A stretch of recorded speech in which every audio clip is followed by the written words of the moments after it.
Good morning. Would you stand and join with us as we read from God's Word? From John chapter 1. Before anything else existed, there was Christ with God. He has always been alive and is himself God. He created everything there is. Nothing exists that he didn't make. Eternal life is in him, and this life gives light to all mankind.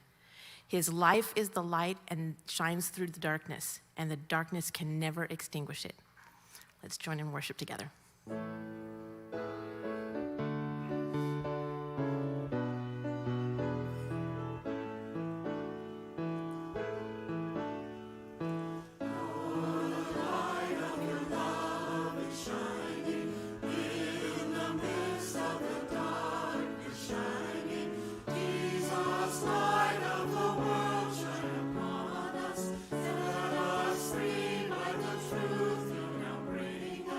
Shine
God uses the hands and the hearts of his people to care for the world around him. May we find ourselves to be willing and ready vessels to be used to care for the world. Good morning to you all. I'm glad to see that you've made time to be with us here this morning to worship. I'm Paul Labar. You know, this last Friday, was the first night my 10-month-old granddaughter spent the night with us overnight. And that can be a frightening experience. Yeah, for her too. But no, it went wonderful. She's the near perfect granddaughter. She slept through the night. She woke up at 7 o'clock in the morning with these soft babbling sounds. It was a great visit. Technically, you are part of a family the moment you're born. But what really makes for a family is what happens after, right? It's the sharing of life. It's the participating in one another's stories. It's encouraging each other. It's supporting each other. And the same is true of community. In community, it starts with just showing up, being present. But what makes for community is what happens after. It's the sharing life together. It's the participating in each other's stories, the supporting each other, the encouraging each other. And we'd like to invite you to take a step deeper into community here at Beach Point. On the back of the pew in front of you, you'll find a QR code you can scan to fill out a Connect card where you can learn about next steps that you might take to engage further in community. Or out on the patio out here, there's a Connect cart and you can talk to someone about the same. But talk about opportunities. There's only 36 sleeps left until Vacation Bible School here at Beach Point. And what a great way to impact people's lives. There are two great ways that you can get involved. One is you can donate the food and the items that we need to make the VBS actually happen. And you can find a list of those out on the board, out on the patio as well. Another great way is to be one of the volunteers that serves and makes this VBS thing run.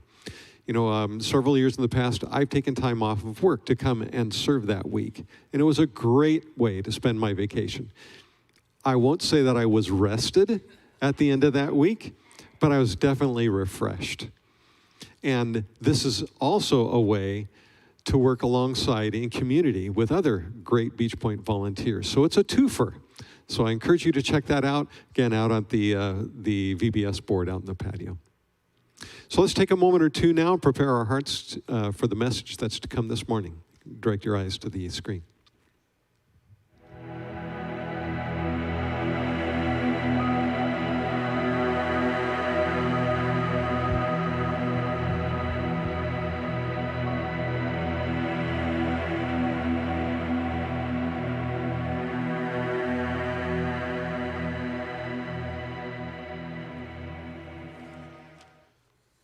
We're starting a new series this morning, our final series of Bill's sabbatical, which means his return is quickly approaching. And we're going to be thinking about, wow, yeah, that's good. Yeah, I agree with that very much so right now.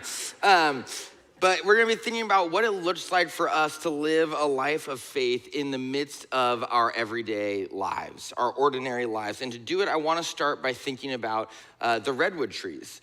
The California redwood tree is the tallest tree species on Earth. Hyperion, which is the tallest of the redwood trees, measures at 379.1 feet tall and 13 feet wide. And hundreds of feet below these redwood trees on the forest floor are all sorts of countless plants and flowers that grow under the protection and the shadow of the trees that tower above them. There's ferns and shrubs and grass and flowering plants. And when they get compared to the redwood trees, they can look less impressive. You go to Redwood National Park to see redwoods, not ferns, right? So they have this, but the ferns and the shrubs, they and the grass and all the flowering plants, in many ways, they're the thing that, at least in part, allow the redwoods to grow to the heights that they reach. Their roots are all intertwined. The grass dies in season and provides nutrients for the trees. The ferns help collect moisture out of the coastal foggy air. The flowering plants attract pollinators who attract predators, who attract bigger predators, who bring life to the base of these massive trees. You go to the Redwood National Park and you marvel at God's creation, each 20-story tree glorifying God in its own way. And it's easy to get so caught up staring up at the canopy that you miss the wildflowers down below glorifying God in just the same way.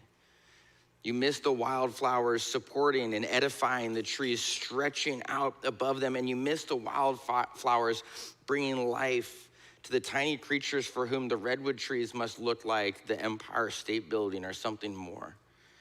And when it comes to our lives, it's easy for us to want to be a redwood tree, to be a pillar of faith maybe like Billy Graham or Beth Moore or even Peter or Paul, to be a titan of business like Warren Buffett or Elon Musk or Rosalind Brewer, to be a celebrity of some sort like Taylor Swift or Kylie Jenner. This is probably not the audience for Kylie Jenner, but you know. There's a million different redwoods that we all look up to and we compare our failures and our successes to. And yet, for most of us, maybe for all of us, and I don't want this to sound too harsh, but I think it's true, for most, if not all of us, we aren't going to be redwood trees. We are the little flowers that will grow in their shadow. And that's okay. In fact, I think that's more than okay. In 1 Thessalonians 4, the Apostle Paul says, make it your ambition to live a quiet life. Make it your ambition to live a quiet life. And over these next 5 weeks, we're going to think about what it looks like for us to live as wildflowers, to live our lives in such a way that glorify God, to live our lives in such a way that they support and they edify those around us, to live our lives in such a way that as to bring life to the people we encounter, to live this quiet life that Paul encourages us to. Therese of Lisieux was a Carmelite nun who was born in 1873, and she entered her convent in France at the age of 15. She had to appeal to her bishop and then actually to the Pope because she was too young, but she really believed that this is what God had called her to. And so she went into this monastery, this convent in Lisieux, France, and she spent the next 9 years of her life there before she passed away at the age of 24. And during her 9 years in the convent, Therese became known to people more broadly as the little flower of Jesus, because she was committed to small acts of generosity, small acts of charity, small acts of service. And she said of her life, she said in her autobiography, I understood that if all the little flowers wished to be roses, nature would no longer be glazed with lovely hues. And so it is in the world of souls, our Lord's living garden. And so she spent her life, not a long life, a short life, 9 years in a convent in France, working to be a little flower, working to be this little flower to glorify God, to build up and edify those who were around her, to live her life in such a way that it brought life to the people she encountered, even if that meant just small acts of charity, small acts of service, small acts of generosity. And I think that for us, our ambition should be the same, for us to live a common life of uncommon faith. To be parents and accountants and students and salesmen and teachers and everyday common people who live everyday common lives that are marked at the same time by the uncommon faith that Jesus has called us to. To go to work, to go to school, to go to dinner with our families with the sort of uncommon faith that Jesus invites us to be these wildflowers, these little flowers scattered around the base of all sorts of redwood trees. And you might be thinking to yourself in response to this, hey, that sounds great, but I want to be a world changer. Okay, I want to be a go-getter. I want to accomplish something with my life. And that's great. I want that too. If I'm being honest, I want that a little bit too much. My parents homeschooled me in middle school, and there were a lot of reasons for that. But that meant that the majority of my history education from 6th grade to 8th grade was done by Ken Burns, okay? And so I'm not joking, I loved as an 11-year-old Ken Burns' 9-part Civil War documentary. Thank you, I appreciate that. I loved it. I remember I would sit, my mom was here on staff at the time, and I would lay on the floor on the stage in the youth building with the laptop opened up, just watching about the battle the fight in the cornfield at the Battle of Antietam. And I sat there and I just ate it up. And I remember in that moment, ever since that moment, I have dreamed of being in a documentary where someone just very slowly zooms in on a picture of my face while someone narrates the decisions in my life that brought me to this moment, right? Like, some kids want to be baseball players, some kids want to be social media influencers. I wanted to be a mid-tier historical figure who cranks that watch Ken Burns documentaries know about, right? That was my aspiration in life. I understand the urge to be a world changer. I understand the urge to want to make an impact. I understand the urge to want to leave a legacy that people will remember. I'm right there with you in that. But I'm not sure that that's what Jesus always calls us to. The Sermon on the Mount is Jesus' most defining teaching, and I love it because so many times in the Gospels, we see a recount that Jesus was teaching the crowds. He was teaching people, whether it was in the temple courts or in the houses of the community or even just out in the countryside, but what he was teaching gets left out somehow. Not here.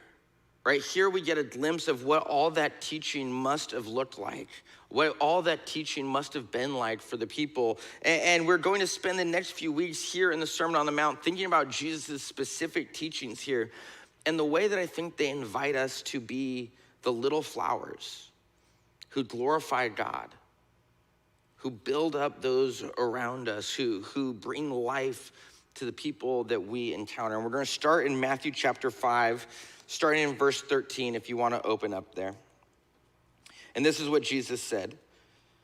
He said, "You are the salt of the earth, but if the salt loses its saltiness, how can it be made salty again? It is no longer good for anything except to be thrown out and trampled underfoot. You are the light of the world. A town built on a hill cannot be hidden. Neither do people light a lamp and put it under a bowl. Instead, they put it on its stand, and it gives light to everyone in the house. In the same way, let your light shine before others, that they may see your good deeds and glorify your Father in heaven." Jesus said of his disciples in this moment, of these common, everyday people living lives of radical, uncommon faith, he says to them, "You are the salt of the earth.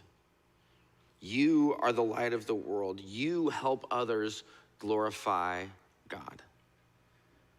And I think if we're going to live a life of uncommon faith, a common life of uncommon faith, we're going to have an impact on at least two groups of people of sorts, okay? And here's, I think, something important for us to see is this impact that we can have both on yourself and then on the people in your 8 to 15, the people in your life. Jesus starts this all by saying, "You are the salt of the earth." Right? But if salt loses its saltiness, how can it be made salty again? It is no longer good for anything except to be thrown out and trampled underfoot. Salt has a purpose and a design. For us, in our world, salt is mostly just tasty, right? It's seasoning. It's the seasoning. As I wrote that, someone said, make sure you note it's not the only seasoning, which for me it might be, but it's the seasoning for us in a lot of ways. But in the ancient world, salt was life. It was so much more than just a seasoning, it was life. I kid you not that the word salary that we have in English comes from the Latin word sal, which means salt, because in the late Republic of Rome, they had this belief that at some point the Roman army was paid in salt because it was so valuable, it was so critical to life. Turns out they were wrong, that never actually happened, but they believed it to be true, and so they gave us the word salary because that's how important salt was to them. Right? Salt was, for them, the most important way for them to preserve their food. Without salt, meat spoiled, and meat spoiled fast. And in a world without accessible refrigeration, food spoiling was basically your number one concern, your number one problem.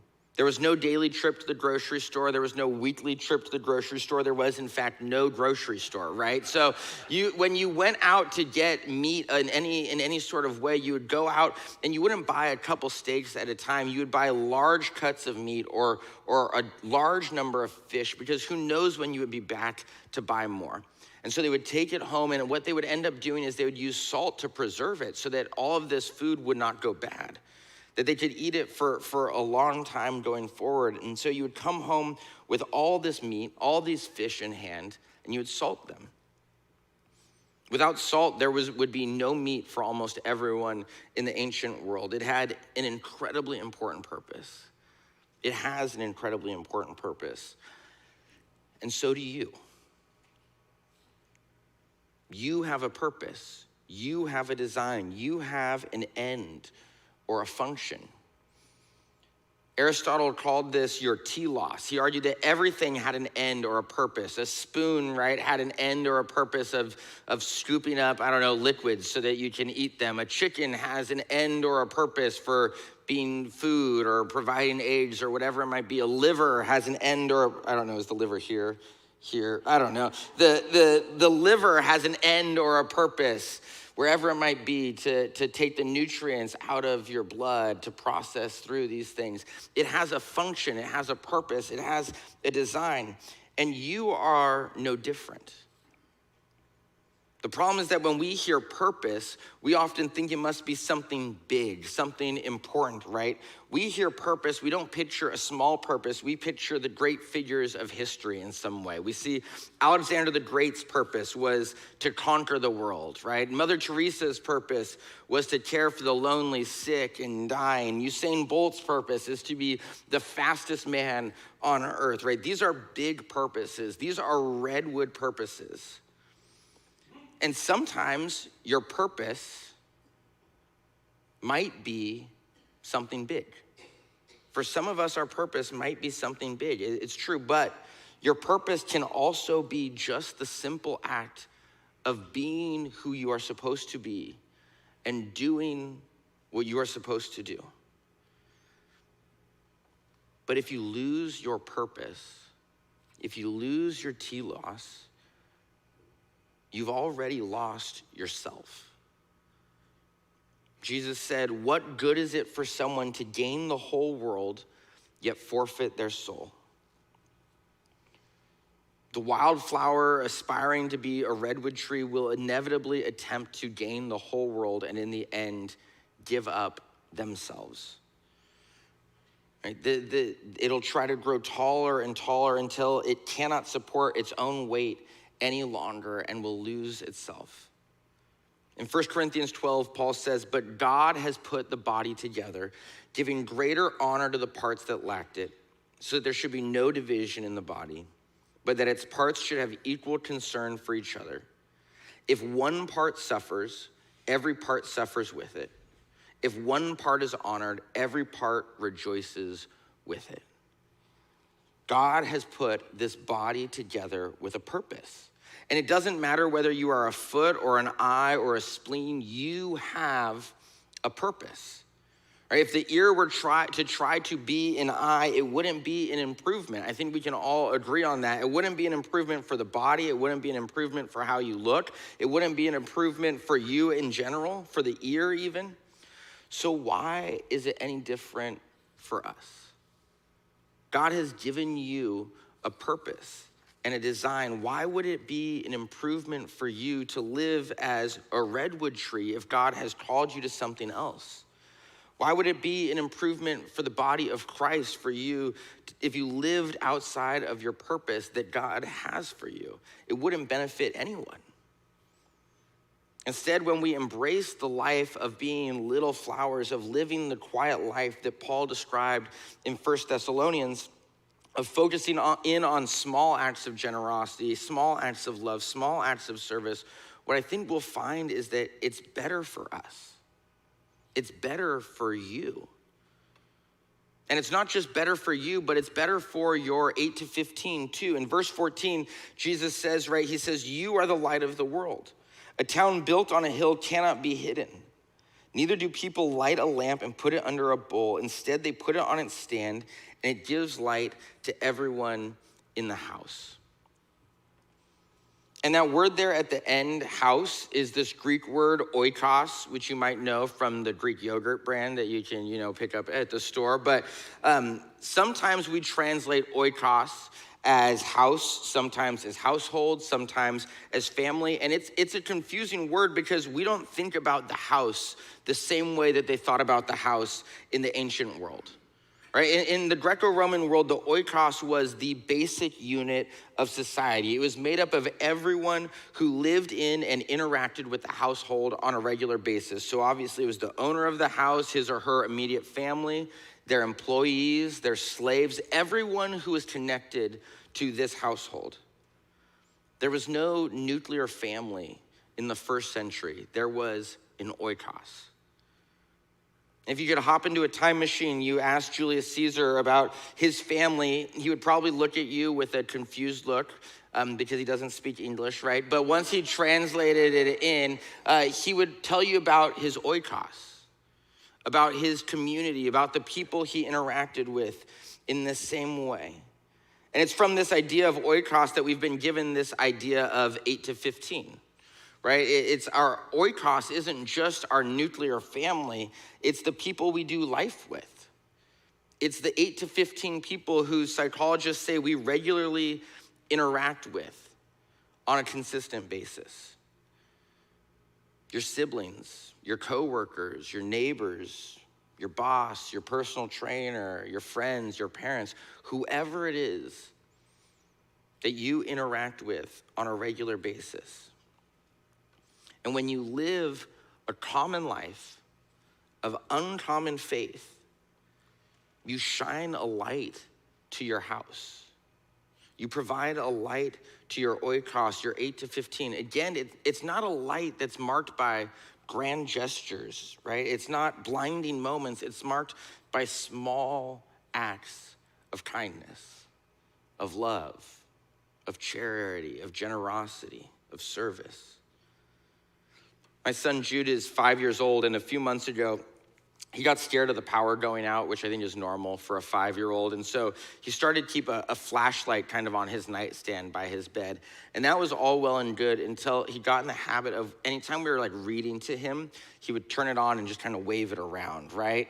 And so you're trying to read a book to him, and what ends up happening inevitably every time is that at some point, the beam of this like LED flashlight is blinding right in the retinas, right, as you're trying to read.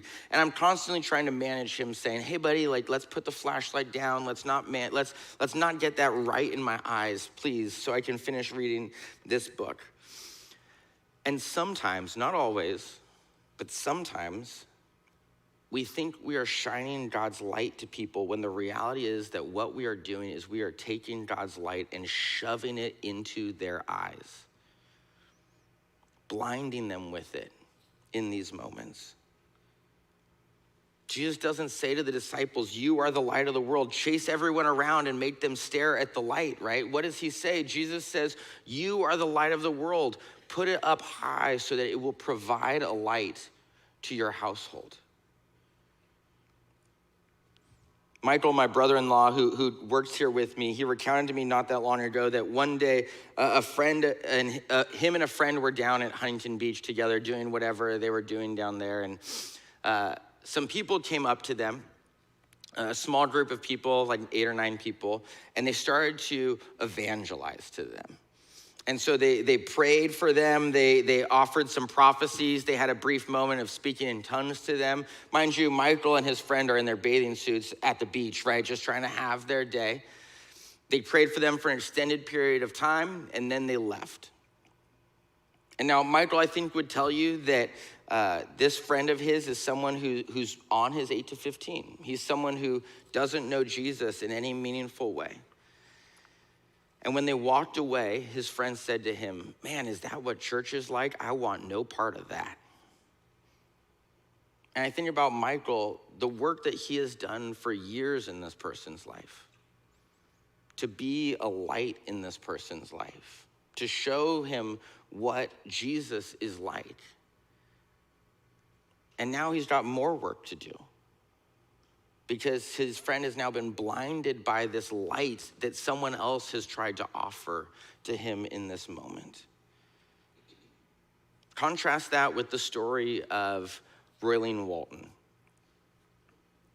Many of you knew Roylene. She was a faithful member of our church for over half a century.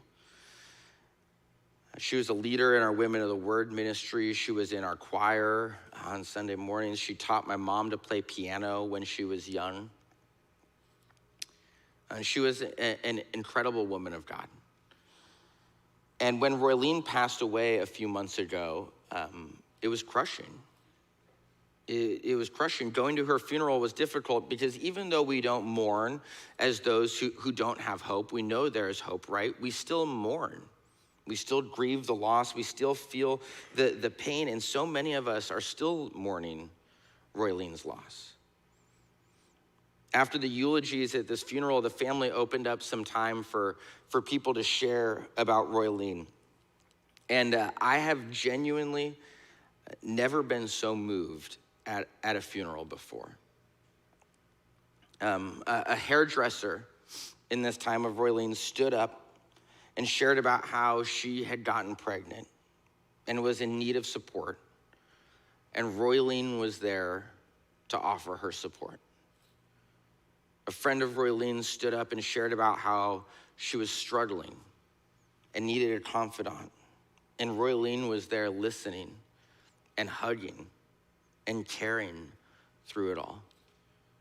A student of Roylene stood up and shared about how she was going to her piano lessons with Roylene while her parents were getting divorced, and Roylene knew that she just needed a friend. And Roylene was there to be her friend. A neighbor of Roylene stood up and shared about how they needed a meal one night. And Roylene was there carrying a meal that she had made for them, dropping it off for them on what would turn out to be Roylene's final night here on earth.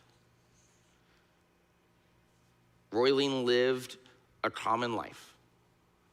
Roylene graduated from Edison High School down the street. Roylene went to church here. Roylene attended Cal State Long Beach. Roylene was married for 50 years. Roylene had 3 kids and grandkids. It was a common life, but it was a life marked by an uncommon faith. It was a life committed to small acts of generosity, small acts of service that shined God's light out into the world, out into the lives of everyone around her, everyone who interacted with her. It wasn't Roylene's light that shined so brightly. It was God's light that shined so brightly through Roylene. And time again, Roylene faithfully allowed God's light to shine through her. In Matthew 25, Jesus tells a parable about 3 servants whom he entrusts with bags of gold. 2 of them went out and did something with them. 1 of them didn't.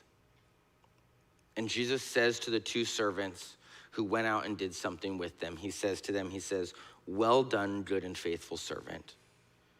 Come and share your master's happiness." And it's hard for me to imagine that Roylene heard anything else than that. Well done, good and faithful servant. Come and share your master's happiness. I think about the light, the impact that Roylene had on so many people, because she was willing to be a little flower who glorified God, who built up the people around her, who brought life to everyone she interacted with. This morning, I want to invite you to think about how can your common life be marked by this kind of uncommon faith? How can your common life glorify God? How can it support and build up those who are around you, bring life to the people that you encounter each and every day? How can your common life be like that of the little flowers that grow in the shadows of the redwood trees, not trying to be anything other than what they are? How can your common life be lived out so faithfully that when you come to the end of your days, you would see Jesus before you saying, "Well done, good and faithful servant. Come and share your master's happiness." This morning, we're going to share in a moment in communion together.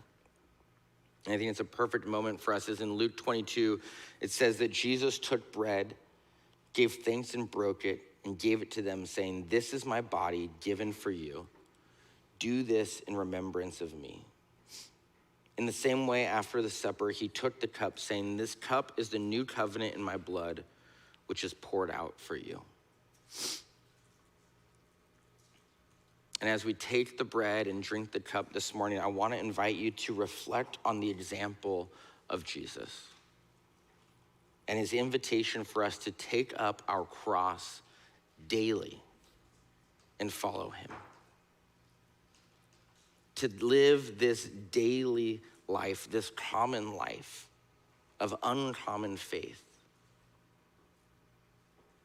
To take up your cross while you talk with your coworkers, to take up your cross while you walk between your classes, to take up your cross when you sit around the dining table together, to take up your cross while you go out to eat with your friends, to take up your cross while you talk on the phone with your kids, to take up your cross while you go through your credit card transactions, to take up your cross while you bring a family around you a meal. To take up your cross daily, to be reminded of the invitation in Jesus. You are the salt of the earth. You are the light of the world. Be the little flowers that glorify God, that build up and support others, that bring life to the people around you. And let God take care of the rest. So when you're ready, I'd invite you, take a moment, but when you're ready, eat and drink and remember him.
please stand with us as we sing our last song for the day?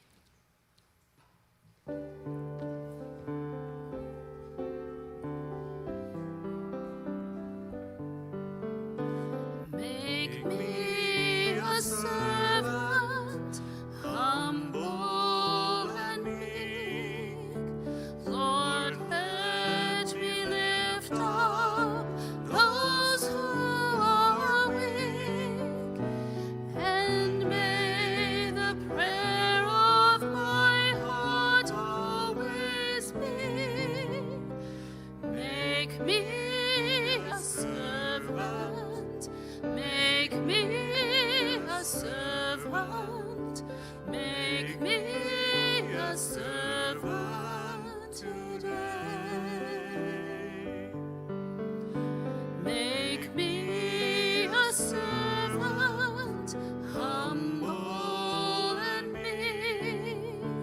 Lord, let me lift up those who are weak, and may the prayer of my heart always be, make me a servant, make me a servant, make me a servant today.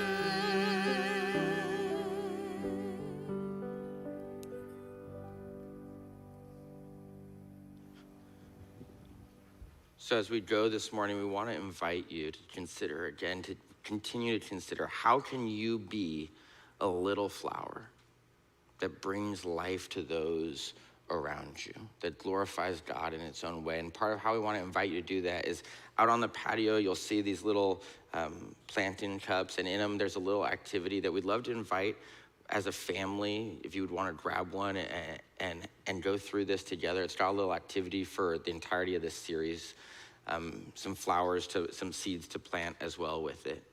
And we would love for you to spend some time thinking about what would it look like for you to live out this kind of life, to embrace this kind of life that Jesus has for us. And so just as a quick note on that, we also have our church business meeting coming up on June 25th, and there's information in the lobby about that as well. But I pray this morning that you would go in the depth of knowledge of the love that Jesus has for you, the life that he has for you, and the life that he has created you for. So go this morning in that knowledge. Amen. I would love that. Yeah, let's do that. Yeah, we'll have people up here to pray as well.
your presence.